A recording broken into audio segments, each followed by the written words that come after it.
Ladies and gentlemen, welcome back for another video. Yes, it is that time again to do our game breakdowns and predictions. The game that we're going to be breaking down today, focusing on looking in depth, is going to be the Notre Dame Irish visiting the Miami Hurricanes to start the college football season. One of the best games of the weekend. This is a top 10 versus top 10 matchup. We're going to try to predict the outcome, who's going to win, who's going to be the loser, what the final scores might be, and we'll also be taking an in-depth look at our best bets, the money lines, the spreads, the over-unders for this game. First things first, though, make sure to hit that like button. Make sure to subscribe to the channel. If you have any comments, let me know what you think. Do you agree? Disagree? What is your prediction for this game? Drop it in the comment section. I will respond to every single comment. If you want to sign up for one of our member teams, make sure to check out the pinned comment down below. Click on that link. You can sign up there, and I would definitely appreciate that. The college football season is officially back.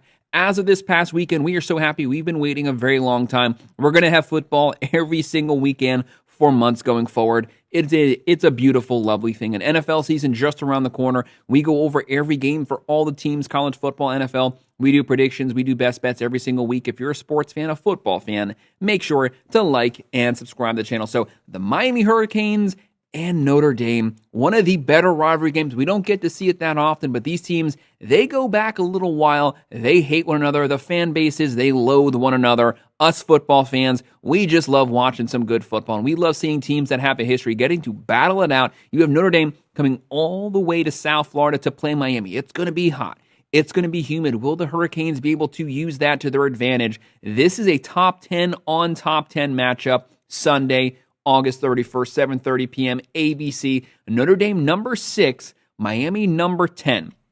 It is very rare you get a top 10 versus top 10 college football matchup right out the gate week 1. Props to both of these teams for scheduling the other, putting the other on their schedule. Right now, week 1, they're not starting out the season with some cupcakes. A lot of teams are playing FCS teams. These teams, right out the gate, playing top-notch top 10 programs. They don't give a crap. They want to battle it out. They want to leave everything on the field. They'll leave the cupcakes for later on. Right now, Notre Dame, they're going to be the favorite on the road. As of right now, they are 2.5-point favorites, a 49.5 over-under. Notre Dame minus 133. The Miami Hurricanes plus 112. It's a very close game, though, here with the fan vote. The Irish, 54.8% chance to win. The Hurricanes, a 45.2% chance to win. You cannot fail to mention it. You cannot forget it. Notre Dame is the runner-up to the entire 2024 season. They're the runner-up to the national championship last season. They went to the national championship. They played the Ohio State Buckeyes. They lost it, but they went to the national championship when all the other 132 teams were sitting at home watching on the couch. That lets you know what Marcus Freeman has done with this program. They have now become a perennial powerhouse going forward. Great coach, young coach, what he's established there, the culture, the physicality. They might not have as many 4- and 5-star players as Alabama, but they can line up with anyone and they can beat the crap out of you in the trenches. They can outmuscle you at the line of scrimmage. That's what makes it so fun. That's what makes them so fun to watch. This team, a lot of pieces from last year's squad are gone, though, but they're bringing back a lot of pieces that are going to matter a lot for the 2025 year. Obviously, Riley Leonard, he's gone. He's off to the NFL. I would not say that Riley Leonard was the reason they made the national championship, though, last season. He did contribute to that, especially with his legs, but this was a run-first team with an elite top 5, top 3 defense in the nation last year. They created havoc. One of the best secondaries, might have been the best secondary in the entire country last season. Great defensive front seven, great offensive line, a lot of injuries to the line, but they just continued to get better every single week because the depth was there. They were playing to the scheme, the talent. You have CJ Carr announced as the starting quarterback. He's going to be more of a prototypical style quarterback. Denbrock as the offensive coordinator. Denbrock knows how to use these passing quarterbacks. They're going to have a completely different game scheme than they had with Riley Leonard. It's going to be more pass-focused, but they have, who some are saying is the best running back in the entire country, Jeremiah Love, and then you have Jadarian Price there as the backup. A great 1-2 punch, one of the better 1-2 punches in the country, but Jeremiah Love, his physicality, what he did versus Penn State when he continued to fight for that touchdown, it was a thing of beauty for any college football fan. With that run game, the run game is going to open up the play action. A quarterback's best friend is an elite running back. CJ Carr is going to have that.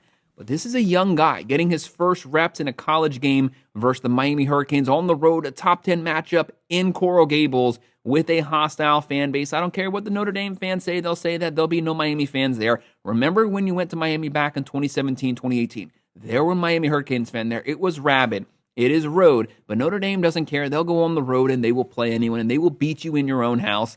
At the tight end position, right in there. The wide receivers, this is one of the better wide receiver cores we've seen from Notre Dame in probably decades to me. You have Malachi Fields, Jordan Faison, Jaden Greathouse, all of those elite veteran guys from last season's team. They are back to help the young quarterback, but you have to expect CJ Carr. You need to have a very good passing game here. Whenever you get put into third and long situations, Miami's going to be stacking that line. They want to try to shut down Jeremiah Love. Obviously, easier said than done. They want to force C.J. Carr to have to win this game, put the pressure on the young quarterback's shoulders. But can Miami's defense do that? Miami's defense last season was a god-awful joke. It was pathetic. One of the worst defenses to watch. As a football fan, it hurt to watch it because that was not football. But they did have the number one offense, not in the ACC, in the entire country last season, and the number one overall pick, Cam Ward. But Cam Ward's gone. He's with the Tennessee Titans. You are now bringing in Carson Beck, who Carson Beck, call it like it is, one of the most experienced quarterbacks in the country. Who has more reps than him? Maybe Klubnik and Drew Waller, and that's probably it. He's the third most experienced quarterback in the country from the SEC, from the Georgia Bulldogs. He's played in massive atmospheres versus top 10 teams, versus top 10, versus top 5 defenses. He's faced the best defenses in the country. He succeeded. Didn't have his best year last year, but you know what he's capable of. No atmosphere is going to be too big for him because he's already done it. He's been on the road to Texas. He's played LSU. He's played Alabama. He's played everyone. He doesn't care. He's been there. You can't say that about CJ Carr. You have to give the experience edge here to Miami.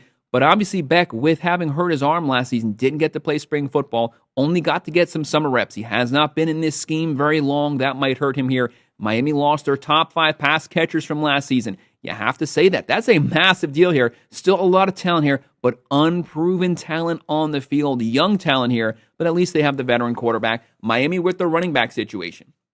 They're going to have one of the better running back combos in the country. Not as good as the Irish, but it's still very good. You have Mark Fletcher Jr., Jordan Lyle, both of those guys smash and dash, speed, power. Carson Beck has solidified the quarterback position. He's not going to be Cam Ward, but he won't have to be. As long as the defense isn't completely atrocious, he should be fine. The tight end room, Elijah Lofton, you don't know his name, but you're going to know his name. One of the better tight end prospects in the country. The wide receiver room is young. It is unproven, but it is talented. You have Josiah Trader, C.J. Daniels, transfer over from LSU, Tony Johnson, Ray Joseph, Keelan Marion. There's weapons there. We just haven't gotten to see that many reps of them. Some of them are even true freshmen. Last season, Miami averaged 43.9 points a game, number one. Threw for 348.2, the number 2 passing team in the country, just behind Syracuse. Ran for 188.9.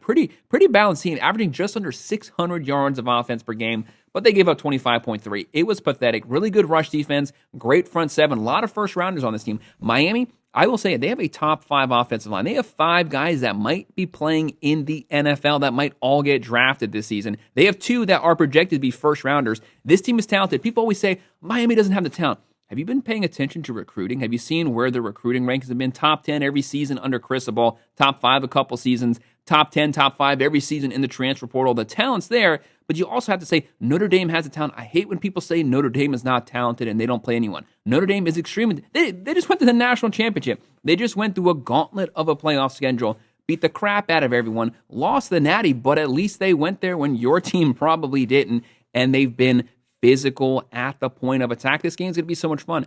Last season, the Irish, 36.1 points a game, throwing for 198.1, running for 200.9, one of the best rushing teams in the country. But it's that defense, only giving up 15.5 points a game, the number 3 defense in the nation last season. Yes, they lost some pieces, but this defense, this secondary was elite, only giving up 169 passing yards. Miami definitely cannot say that. The thing about Miami, there's another unknown there. They replaced practically their entire secondary in the offseason. We haven't gotten to see all these guys play yet. That's the unknowns here. We want to see them on the field. They fired their defense coordinator. They brought over Heatherman from Minnesota. Physical guy, going to make the defense simple, but we have to see those steps forward right out the gate game one. The offense, Shannon Dawson, one of the better offensive minds in all of college football. Notre Dame, they still have Denbrock. You know who Denbrock is. He has Heisman quarterbacks under his belt. The guy knows how to call plays, knows how to call running plays, passing plays, whatever the talent is on the roster, that's the game plan that he'll call. And then you have Ash taking over on the defensive side because Al Golden went back to the NFL. So you don't unfortunately get to see Al Golden against Miami. That would have been a fun thing to watch. When it comes to the outcome of this game, I think this game's going to be a slog one. It is going to be a back and forth, muddy, slow, lower scoring game for probably the first two, maybe even the first three quarters. But I think at the end of the day, call me crazy, guys, I'm going to go with the Miami Hurricanes pulling off the upset. Not quite the game back